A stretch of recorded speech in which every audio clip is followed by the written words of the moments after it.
रामनगढ़ गांव के एक सूखे, उजाड़ और वीरान कोने में सुखदेव नाम का एक बूढ़ा माली अपनी पत्नी सावित्री और जवान बेटे आकाश के साथ रहता था। एक वक्त था जब सुखदेव की जादुई उंगलियां बंजर जमीन से भी कलियां खिला देती थीं और लोग दूर दूर से उसका बगीचा देखने आते थे। लेकिन पिछले 3 सालों की बेरहम, क्रूर और लगातार सूखे ने उसकी जिंदगी का हर एक कतरा निचोड़ लिया था। आसमान से जैसे पानी नहीं, आग बरस रही थी और जमीन पत्थरों से भी ज्यादा सख्त हो चुकी थी। मगर उसका बेटा आकाश अपने बीमार पिता के आंसुओं को पोंछने के लिए दिन रात अपने शरीर का खून पसीना एक कर रहा था, इस उम्मीद में कि शायद इस सूखी धूल से कोई चमत्कार हो जाए। पिताजी, बस थोड़ा सा हौसला और रखिए, हिम्मत मत हारिए। इस बार अगर हमने मिट्टी को 2 फीट और गहराई से पलट दिया तो मुझे पूरा भरोसा है कि नीचे छिपी थोड़ी बहुत नमी इन मरते हुए पौधों की जड़ों को नया जीवन दे देगी। हम इस बार भी इस बंजर धूल से हार नहीं मानेंगे पिताजी। आपका ये बेटा अभी जिंदा है। जब तक मेरे हाथों में ताकत है, हमारी उम्मीदें नहीं टूट सकती। आप बस मुझ पर भरोसा रखिए, मैं सब ठीक कर दूंगा। बस कर आकाश, अब रुक जा मेरे बच्चे। इस बूढ़े बाप की खातिर अब कुदाल रोक दे। अपने इन कोमल और मासूम हाथों को इस जालिम, बेरहम और सूखी मिट्टी पर और मत छील। देख तो सही, तेरे हाथों से खून टपकने लगा है। जब ऊपर बैठे उस विधाता ने ही, उस नीले आसमान ने ही हमसे पूरी तरह मुंह मोड़ लिया है, तो ये तपती हुई धूल हमें भला क्या देगी। कुदाल रख दे बेटा। अब इस बूढ़े शरीर में और सांसें नहीं बची और ना ही मेरी इन बूढ़ी आंखों में अब कोई ख्वाब बचा है। हम पूरी तरह बर्बाद हो चुके हैं। हमारी किस्मत में सिर्फ ये सूखी धूल ही लिखी है।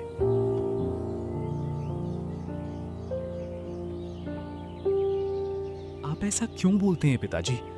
आपकी ये लाचारी, आपकी ये आंसू मुझे अंदर से पूरी तरह तोड़ देते हैं। मुझे दर्द मिट्टी खोदने से नहीं, आपकी इन रोती हुई आंखों को देखकर होता है। आप इस चिलचिलाती धूप में मत बैठिए, यहाँ लू चल रही है। आप जाकर झोपड़ी की ठंडी छांव में आराम कीजिए। मैं माँ से कहकर पानी मंगवाता हूँ। मैं इस आखिरी क्यारी को खोदे बिना यहाँ से एक कदम भी पीछे नहीं हटूंगा। कबीर कहता था कि सच्ची मेहनत का फल कभी ना कभी जरूर मिलता है। आज नहीं तो कल वो भगवान हमारी पुकार जरूर सुनेगा। वो इतना अंधा नहीं हो सकता। मेहनत का मोल तब होता है मेरे लाल, जब किस्मत के कोरे पन्नों में विधाता ने 4 दाने लिखे हों।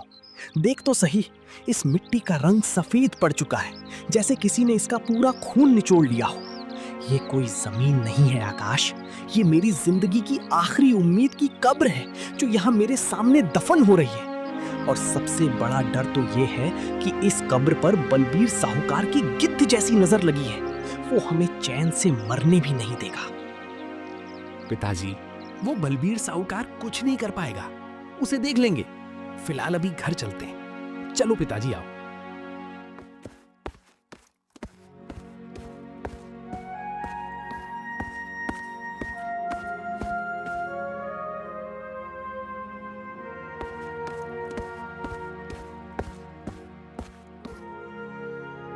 माँ, ओ माँ, जरा जल्दी बाहर आना।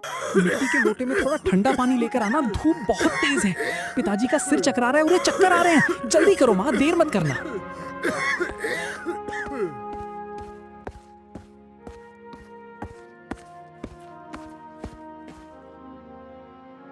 लो जी, थोड़ा पानी पियो। भगवान के लिए 2 घूंट पानी पी लो। तुम अंदर जाकर चटाई पर थोड़ा आराम क्यों नहीं करते? बाहर तो आसमान से आग बरस रही है। क्यों अपनी बची कुची जान को इस सूखी धूप में फूंक रहे हो?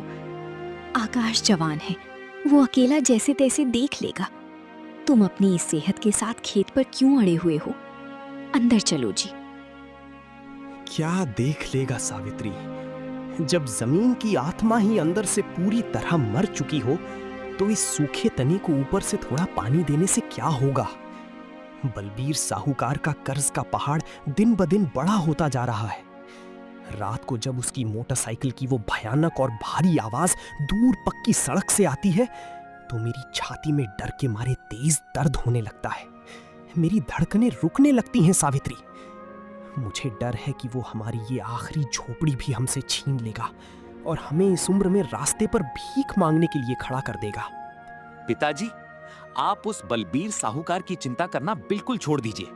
आने दीजिए उसे इस बार हमारे दरवाजे पर। मैं खुद सीधे सामने खड़े होकर उसकी आंखों में आंखें डालकर बात कर लूंगा। हम कोई चोर, डकैत या गुनहगार नहीं है जो उससे डरकर इस अंधेरी झोपड़ी में छिप जाएं।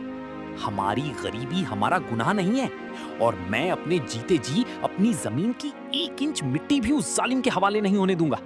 वो हमारा क्या बिगाड़ लेगा? तू क्या बात करेगा उससे? तू अभी बच्चा है आकाश। तूने अभी दुनिया के गंदे और घिनौने रंग नहीं देखे। वो इंसान नहीं, भेड़िया है।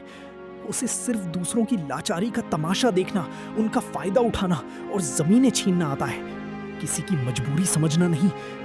तू उसके सामने मत पड़ना मेरे बच्चे। वो बहुत खतरनाक और रसूखदार आदमी है। चुप रहने में ही हमारी समझदारी होगी। चलो चलो अंदर।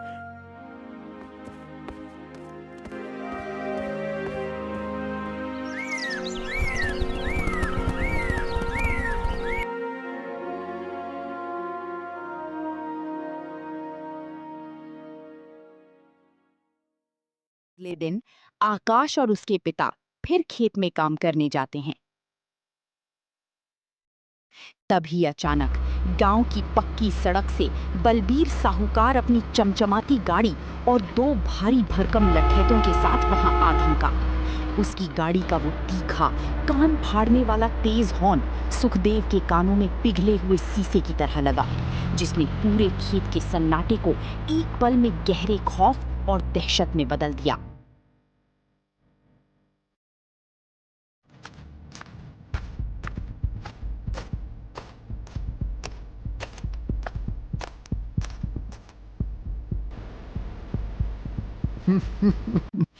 क्यों सुखदेव भाई, क्या हाल चाल है? सुना है आजकल फेफड़े जवाब दे रहे हैं तुम्हारे, खांसते रहते हो दिन भर। और अरे आकाश बेटा, तुम अभी तक इस सूखी धूल में सोना ढूंढ रहे हो क्या? अरे इस मिट्टी का दम तो बहुत पहले ही निकल चुका है। अब यहाँ सिर्फ कटीले बबूल और नागफनी उगेंगे। अपनी ये कीमती जवानी क्यों बर्बाद कर रहे हो लड़के? कुदाल फेंको और मेरी बात सुनो, फायदे में रहोगे। प्रणाम साहूकार जी। कहिए, आज इस चिलचिलाती धूप में हमारे जैसे गरीब के घर आपका कैसे आना हुआ? हमारी फसल तो इस साल भी सूखी की भेंट चढ़ गई। हमारे पास तो खाने के लाले पड़े हैं, फिर भी आप यहाँ इतनी दूर तक चले आए। आना क्या था लड़के, बस अपनी अमानत की याद दिलाने आया था। पिछले साल जो तुम्हारे इस लाचार बापू ने मुझसे अपनी बीमारी के इलाज के लिए 2 लाख रुपए लिए थे ना, उसका ब्याज बढ़ते बढ़ते अब पूरे 90,000 रुपए हो चुका है। कुल मिलाकर 2,90,000। और मेरा सब्र अब इस सूखी नदी की तरह पूरी तरह खत्म हो चुका है। अगले महीने की 1 तारीख को ये जमीन और ये झोपड़ी बलबीर साहूकार की हो जाएगी। कानूनन ये अंगूठा लगा कागज मेरे पास है, समझे?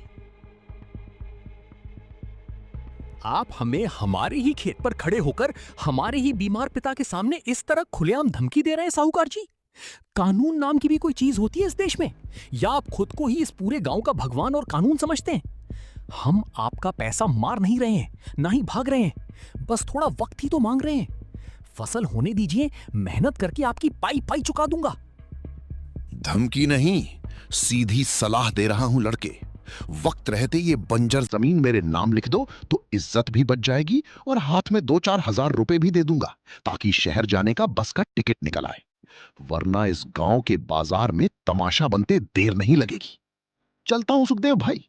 तारीख याद रखना, 1 तारीख को मेरी पीली जेसीबी मशीन यहां खड़ी होगी और तुम्हारी झोपड़ी मलबे में तब्दील हो जाएगी। कोई नहीं बचा पाएगा तुम्हें। चलो गाड़ी निकालो।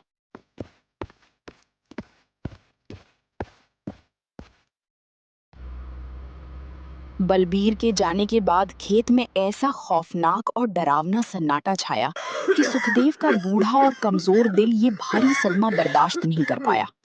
वो अचानक अपनी छाती पकड़कर सूखी मिट्टी पर ढेर हो गया।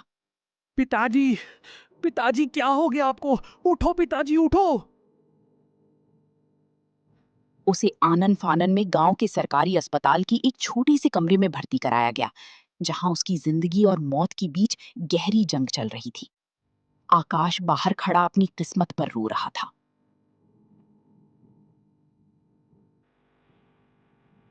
देखो आकाश, मैं तुमसे कुछ नहीं छुपाऊंगा। सच जानना तुम्हारे लिए जरूरी है। सुखदेव जी को बहुत गंभीर दिल का दौरा पड़ा है। उम्र बहुत ज्यादा है और ऊपर से ये मानसिक तनाव, गहरा सदमा।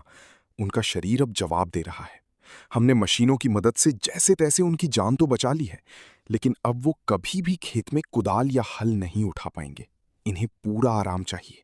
अगर इन्होंने दोबारा कोई भारी काम किया या कोई भी मानसिक तनाव लिया तो इनकी जान भी जा सकती है। अब तुम्ही ही अपने पिता पर पूरा ध्यान देना होगा।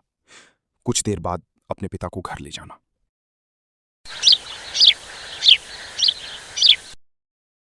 कुछ देर बाद अस्पताल की गाड़ी उन्हें घर छोड़ने के लिए जाती है।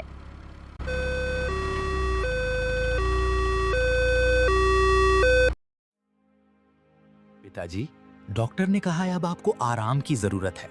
आप आराम कीजिए, मैं आता हूं। डॉक्टर कह रहे हैं कि पिताजी अब खेत की मिट्टी को छू भी नहीं सकते और साहूकार कहता है कि पहली तारीख को जेसीबी चलेगी। क्या यही है मेरी मेहनत का फल? क्या यही है वो नियति जो मेरे पिता को जीते जी दफन कर रही है?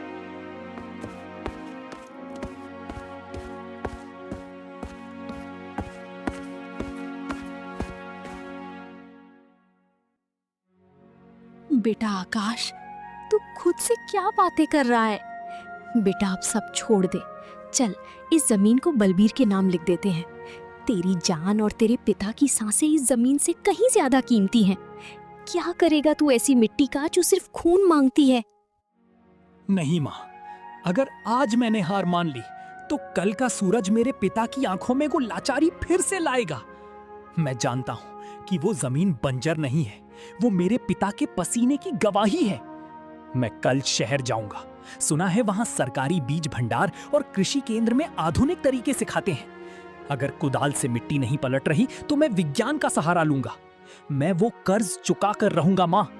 आप बस पिताजी का ख्याल रखें।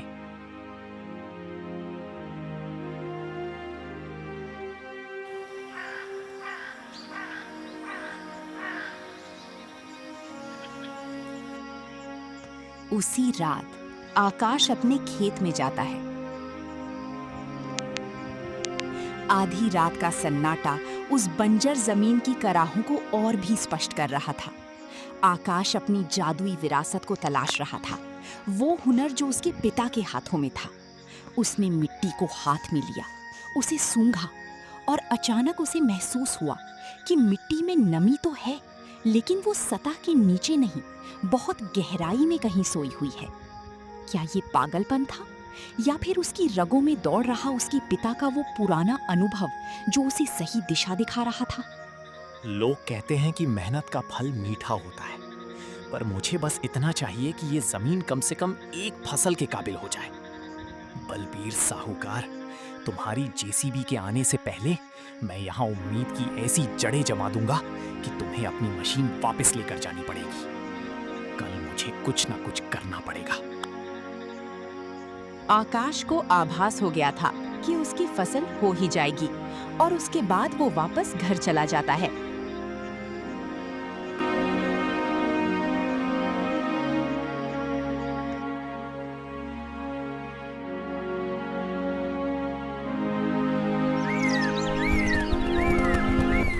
आकाश सुबह उठकर फिर खेत की ओर निकल पड़ा।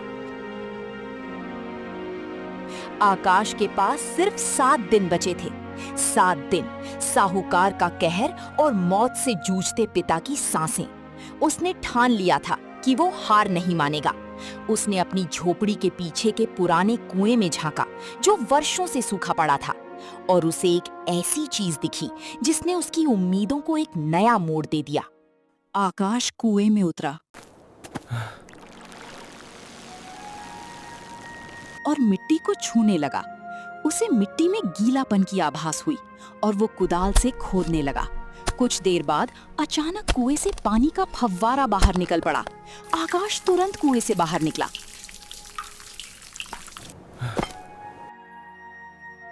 आकाश दौड़ते हुए अपने घर वापस जाता है।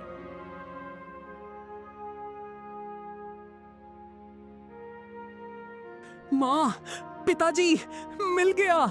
कुएं की तलहटी में पानी का स्रोत दब गया था।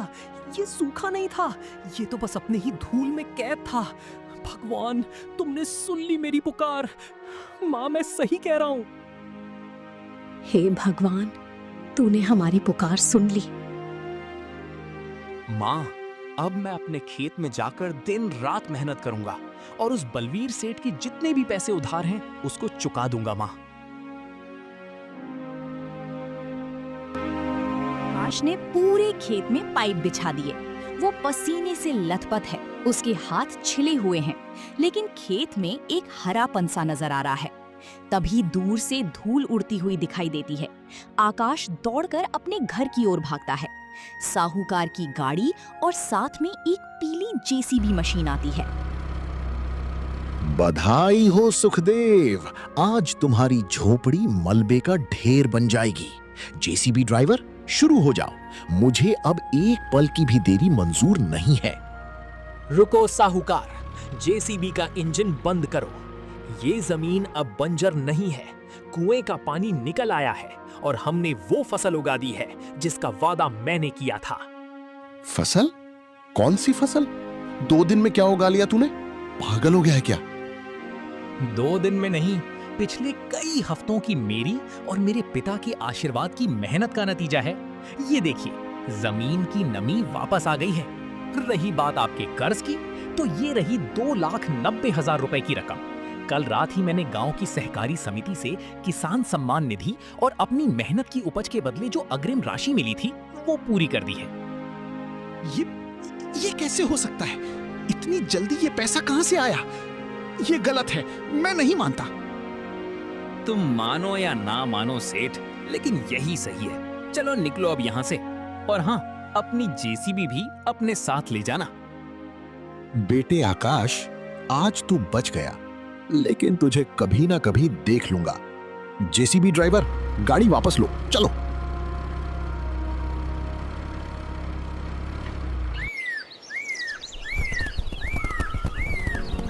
अगले दिन आकाश अपने पिता के साथ खेत जाता है। खेत अब पानी से लबालब लग रहे थे। चारों तरफ पानी का फव्वारा चल रहा था और चारों तरफ हरा भरा ही नजर आ रहा था। ये देख आकाश के पिता बहुत खुश हुए। पिताजी, ये सिर्फ पानी नहीं है, ये उन सभी सपनों की जीत है जिन्हें हम मरता हुआ देख रहे थे। आज से हमारी जमीन फिर से अपनी पहचान वापस पाएगी। बेटे, तूने केवल कर्ज नहीं चुकाया, तूने मेरा खोया हुआ आत्मविश्वास लौटाया है। मुझे लगा था कि हमारी नियति में सिर्फ हार लिखी है, पर तूने साबित कर दिया कि पसीने की बूंदें पत्थर को भी पिघला सकती हैं।